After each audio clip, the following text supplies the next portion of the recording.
코로나의 불안과 염려함이 우리 안에 계속 자리 잡고 있을지라도 사실 제가 어제 그랬거든요. 제가 어제 6시에 퇴근을 해야 되는데 5시 반쯤에 둘째 아이 어린이집에서 전화가 왔습니다.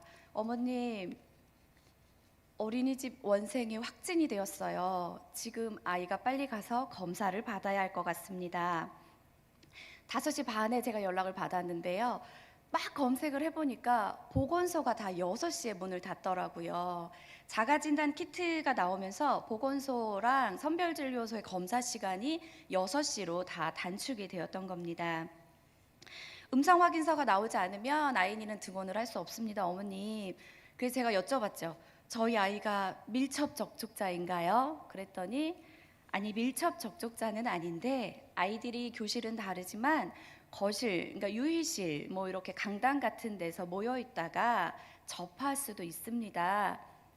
그런데 그때 제가 가장 염려되고 계속 기도했던 것은 하나님, 저 내일 수요예배 설교인데요.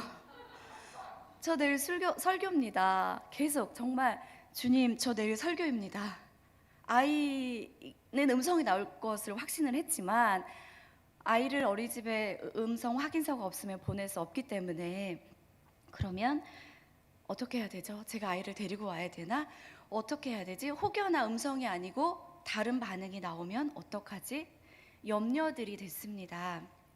그러나 자가진단 키트로 가족 4명이 모두 다 음성이 나왔고 아이는 음성 확인서가 없어서 집에 오빠와 둘이 있습니다.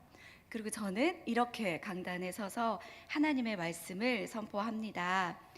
코로나의 불안함과 염려함이 계속 우리 안에 있을지라도 그럼에도 불구하고 우리 가운데 함께 하시는 하나님을 찬양합니다. 교회학교에서 요한복음으로 한 달 동안 매일 큐티를 했습니다.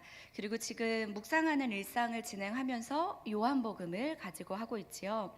저희가 요즘 가장 많이 접하는 성경은 아무래도 성경의 66권 중에 요한복음입니다. 저도 오늘 요한복음의 본문을 가지고 성도님들과 함께 은혜를 나누려고 합니다. 오늘 설교의 제목 같이 한번 따라해 볼까요? 너희도 가려느냐? 한 번만 더 해볼까요? 너희도 가려느냐? 너희도 가려느냐라는 이 질문을 들었을 때 너희 정말 갈 거야? 가기를 바라는 질문일까요? 아니면 정말 갈 거니? 남아있길 바라는 질문일까요? 요한 네네 네, 남아있기를. 요한복음을 이해하는 틀 가운데 하나는 요한복음은 많은 말들 속에 보면 어떤 사건이 하나가 있고 그 사건에 대해서 예수님께서 자신이 누구신지를 설명하는 긴 설명이 있다는 것이 특징입니다. 요한복음 5장에서는 예수님께서 예루살렘 베데스다 목가에 있던 38년 된 병자를 고쳐주시는 내용이 나오는데 그런데 그날이 마침 안식일이었기 때문에 율법과 전통을 신봉하는 유대인들이 예수님께 시비를 걸었습니다. 그러자 예수님께서는 유대인들에게 이렇게 이야기하시죠. 너희가 모세의 율법을 하나님의 말씀으로 받아들이고 또 그 율법을 연구하기 위해 밤낮 시간을 투자하고 또 그것을 지키기 위해 율법 아래 하위 율법들을 계속 만들고 있지만 그 말씀을 주신 하나님에 대한 사랑이 있니? 너희가 연구하는 그 하나님 말씀이 나에 대해 증거하는 것인 것을 너희는 알고 있느냐? 라고 되물으심으로 38년 된 병자를 고쳐주신 것은 참다운 생명, 영원한 생명은 주님으로부터 시작된다는 것을 우리에게 알려주고 있습니다. 또한 요한복음 6장은 예수님께서 오병이어의 표적, 보리빵 5개와 물고기 2마리로 성인 남자만 해도 5,000명, 우리가 아는 것처럼 여인들과 아이들까지 포함하면 최소 10,000명이 넘는 사람들이 먹고도 12바구니가 남는 역사를 행하신 일에 대해서 기록하고 있습니다. 그 놀라운 표적을 맛본 사람들은 예수님을 억지로 붙들어서 임금님을 세우려고 했습니다. 하지만 예수님께서는 홀로 산으로 피하셨지요. 당시 이스라엘은 로마 제국의 압제 아래 있었기 때문에 속히 그 속박에서 벗어나기 원했고 또 먹고 사는 문제가 해결되기를 원했습니다. 그래서 그 보리떡 5개와 물고기 2마리만으로 그렇게 많은 사람을 먹이실 수 있는 분이라면 경제의 문제를 해결해 주실 뿐만이 아니라 또한 로마 제국으로부터의 독립도 이룰 수 있는 분이라고 생각했습니다. 그래서 억지로라도 임금님으로 세우려고 했던 것이지요. 그런 생각을 하고 있던 사람들에게 예수님께서는 이 표적이 주는 의미를 길게 설명하고 있습니다. 오늘 저희가 읽은 그 본문은 그 말씀을 들은 제자들의 반응에 대해서 증거합니다. 특히 60절에서 66절의 말씀은 예수님의 말씀을 듣고 예수님을 떠난 제자들에 대해서 이야기합니다.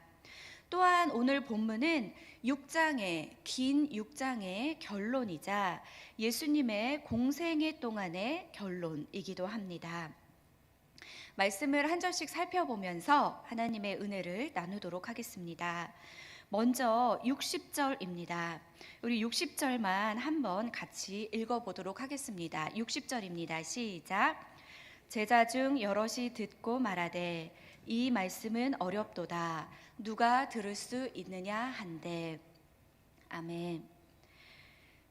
예수님께서 내가 하늘에서 내려온 빵이다 라고 말씀하셨습니다. 그리고 이 빵은 조상들이 먹던 그것, 만나를 이야기하는 것이지요.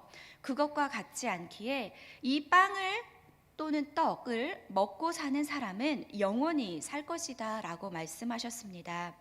이 예수님의 말씀을 들은 사람들의 반응이 오늘 60절에서 나옵니다.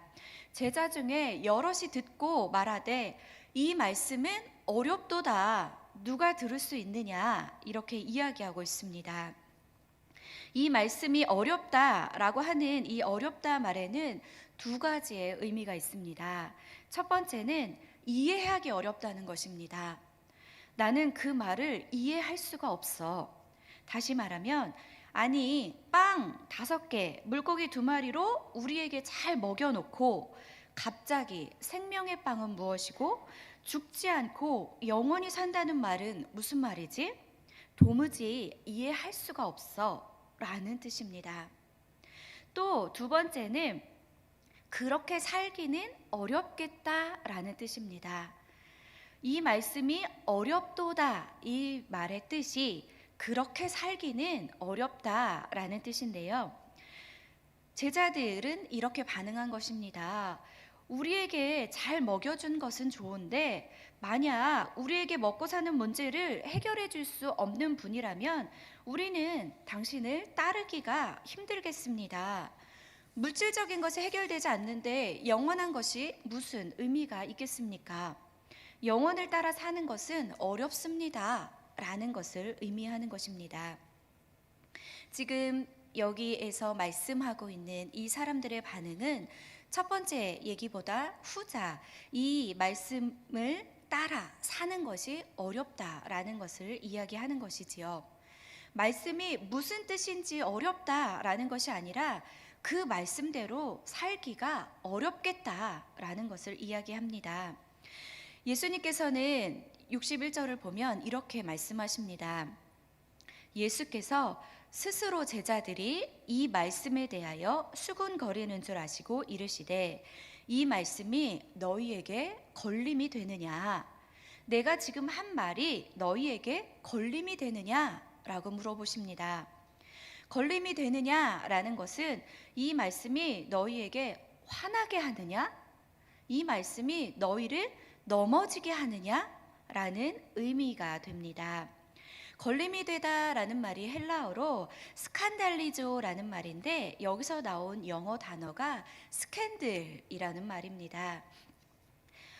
연예인들의 스캔들이 터질 때 그 사람들을 걸려 넘어지게 하는 것. 오늘 주님이 말씀하신 너희에게 걸림이 되느냐. 예수님께서 자신들의 생각과 다르게 말씀하시자 지금 사람들은 참을 수 없는 분노로 인해서 쓰러질 지경이었습니다. 진리의 말씀을 들을 때 사람들의 반응은 크게 두 가지로 나타나는 것을 볼 수 있는데요. 하나는 중심으로 회개하는 것이고 또 하나는 분노하는 것입니다. 오순절에 성령님께서 임하시고 나서 성령 충만해진 사도 베드로가 말씀을 전했을 때 사람들은 마음에 찔려 형제들아 우리가 어찌할꼬 하며 반응하며 회개했습니다. 동일하게 스데반이 성령 충만하여 말씀을 전했을 때 사람들은 마음에 찔려 여기까지는 같았습니다. 사람들은 마음에 찔렸지만 이를 듣고 스데반을 향하여 이를 갈았습니다. 그래서 사도 베드로의 말씀을 들은 사람들은 회개했고 스데반의 말을 들은 사람들은 돌로 스데반을 쳤습니다. 지금 예수님의 말씀을 들은 사람들의 반응이 어쩌면 스데반이 전한 이 말씀을 들은 사람들과 같았습니다. 분노하는 사람들에게 예수님께서는 더 이해할 수 없는 말씀을 전하셨습니다. 62절, 63절입니다. 그러면 너희는 인자가 이전에 있던 곳으로 올라가는 것을 본다면 어떻게 하겠느냐? 살리는 것은 영이니 육은 무익하니라. 내가 너희에게 이른 말은 영이요 생명이라. 아멘. 지금 내가 하늘에서 온 빵이라고 하니까 너희들이 수군거리고 있는데 내가 올라가는 것을 보면 너희가 내 방법대로 살겠느냐? 라고 반문하고 계신 것입니다. 이 말씀에서 사람들이 보지도 못했고 생각하지도 못했던 예수님의 부활과 승천의 그림자를 보게 하죠. 그리고 살리는 것은 영이고 육은 무익하다라는 말씀을 하십니다. 육체 자체가 무익하다는 것이 아니라 육체만을 위한 삶이 무익하다라는 것이지요. 그래서 우리가 육체만을 위한 삶이 아니라 영과 생명을 위한 삶을 살기 위해서는 우리의 속사람이 강건해져야 하고 우리의 속사람만이 영과 생명을 추구할 수 있기 때문에 우리는 말씀에 집중하여 하나님의 말씀을 바르게 알아들어야 할 것입니다. 그런데 안타까운 사실은 예수님의 제자 중에서도 이 영과 생명을 쫓지 않고 육을 쫓는 사람들이 있었습니다. 그래서 64절을 보면 이렇게 나옵니다. 64절에 그러나 너희 중에 믿지 아니하는 자들이 있느니라 하시니 이는 예수께서 믿지 않은 자들이 누구며 자기를 팔 자가 누구인지 처음부터 아심이러라.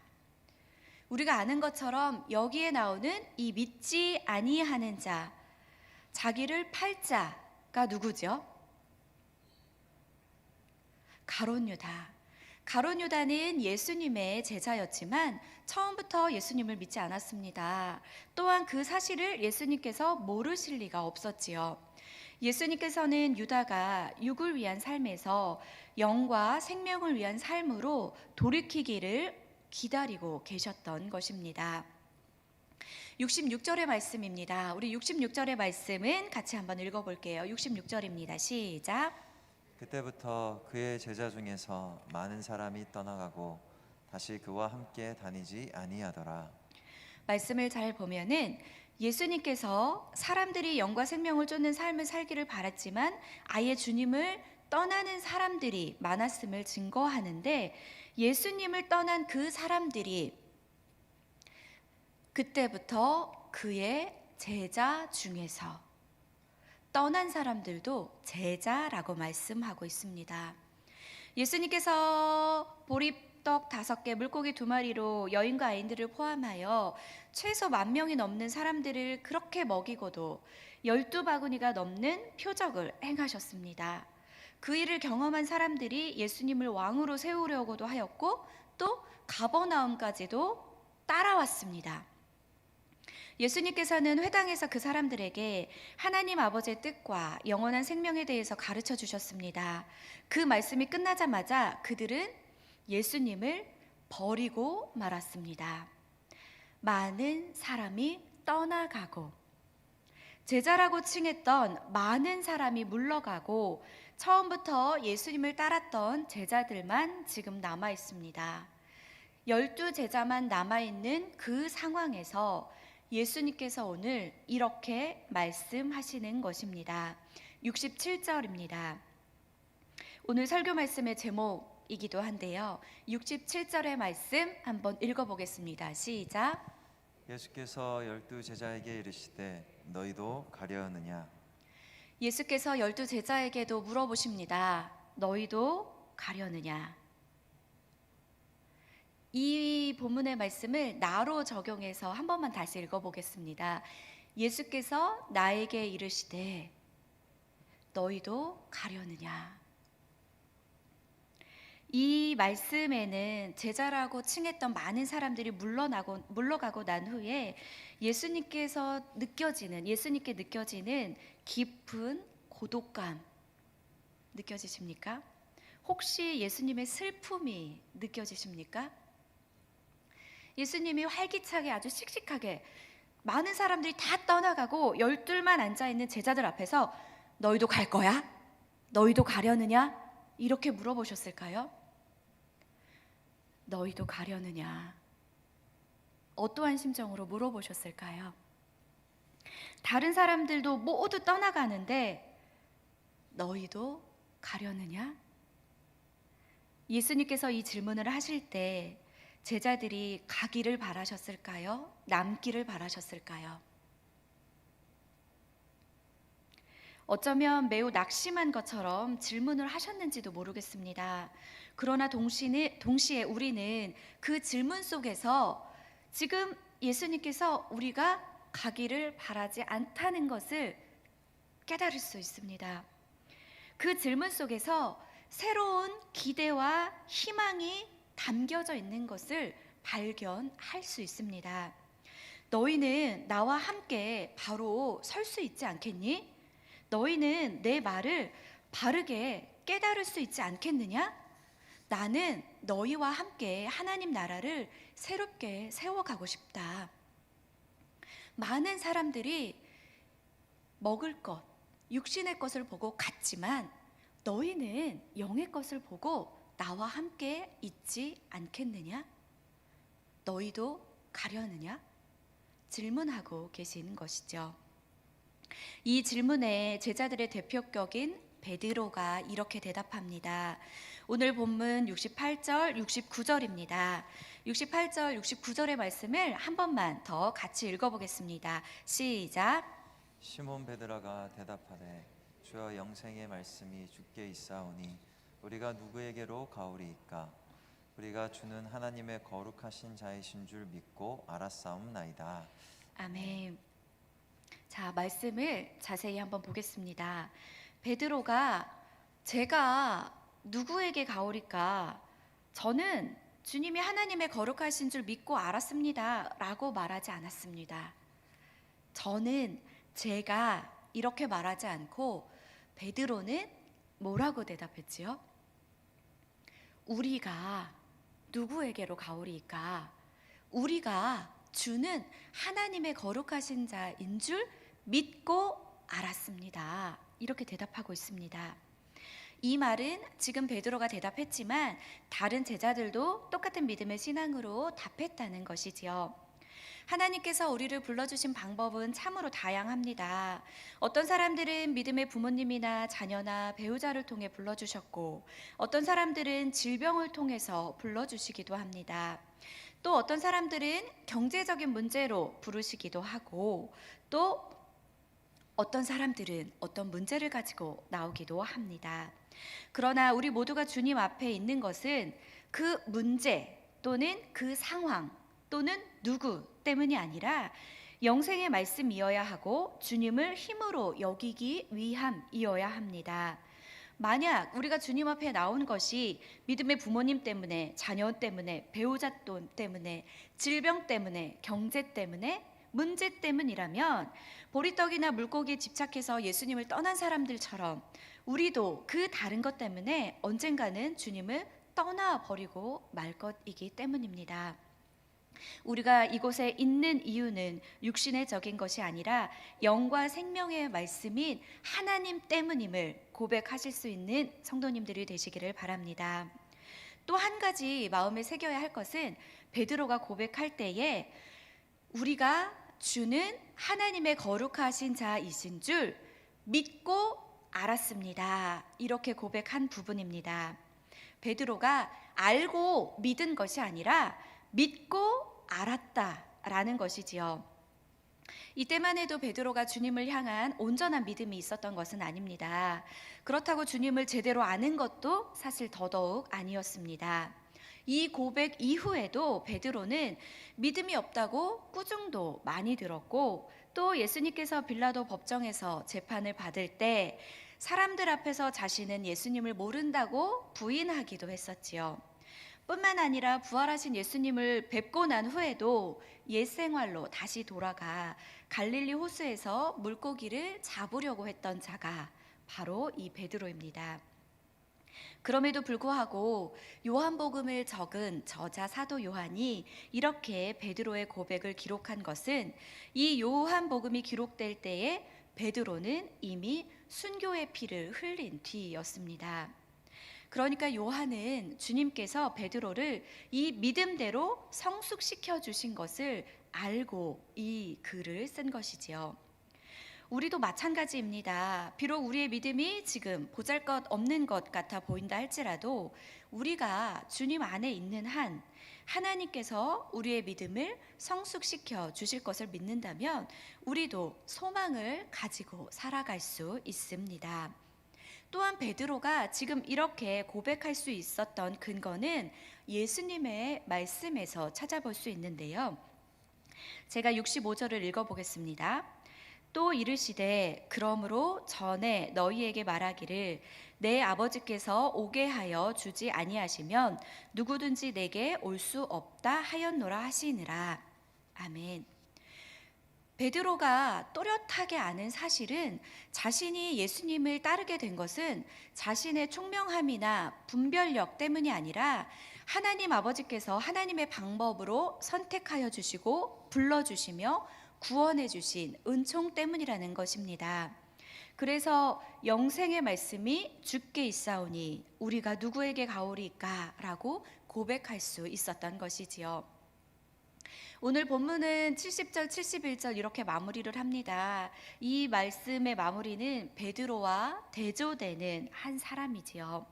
70절, 71절 마지막 말씀 우리 함께 읽어보겠습니다. 시작. 예수께서 대답하시되 내가 너희 12를 택하지 아니하였느냐. 그러나 너희 중에 한 사람은 마귀니라 하시니 이 말씀은 가롯 시몬의 아들 유다를 가리키심이라.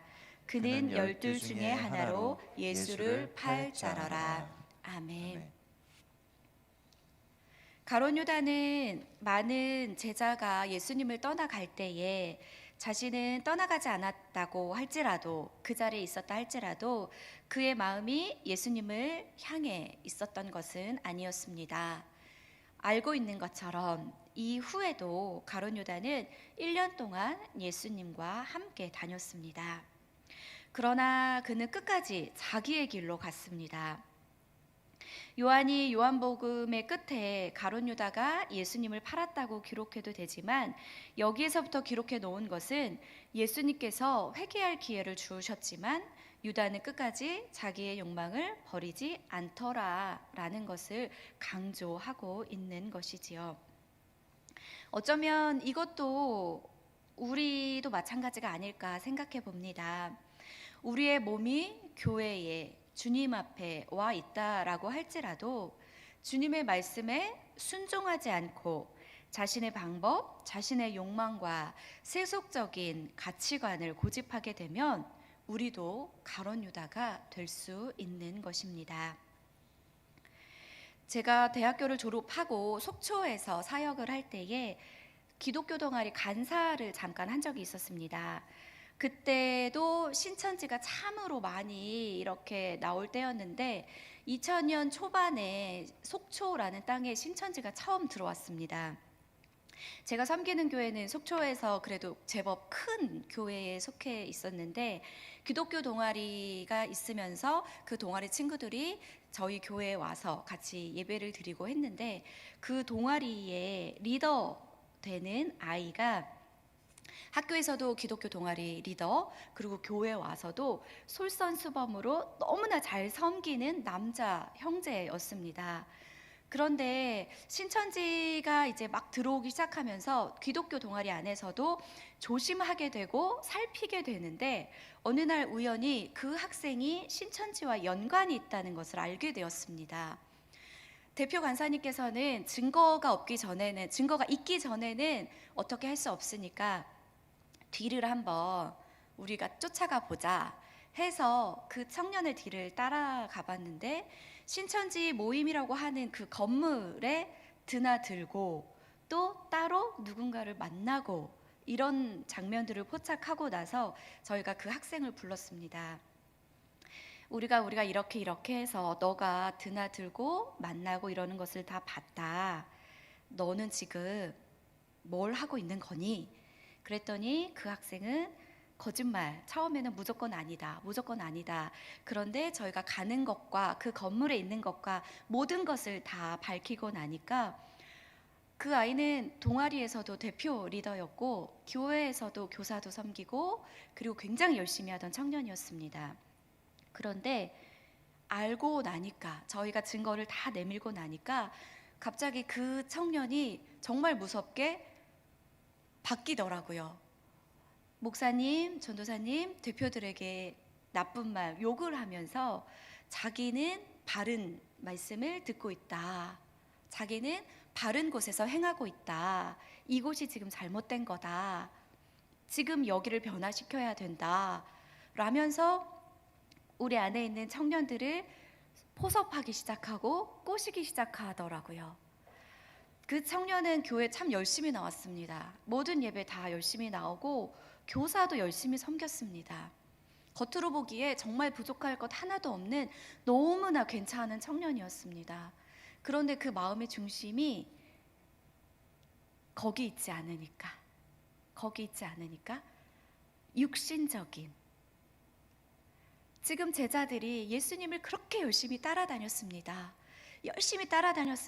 먹여주시고 채워주시고 하시니까. 그런데 예수님께서 나는 생명의 떡, 육신의 것이 아니라 생명의 떡이다, 생명의 빵이다 라고 말씀하니까 그 사람들은 떠났습니다. 지금 여기 앉아 계신 우리 성도님들은 무엇에 중심을 두고 이 자리에 앉아 계십니까? 예수님께서 오늘 오셔서 이렇게 물어보십니다. 너희도 가려느냐?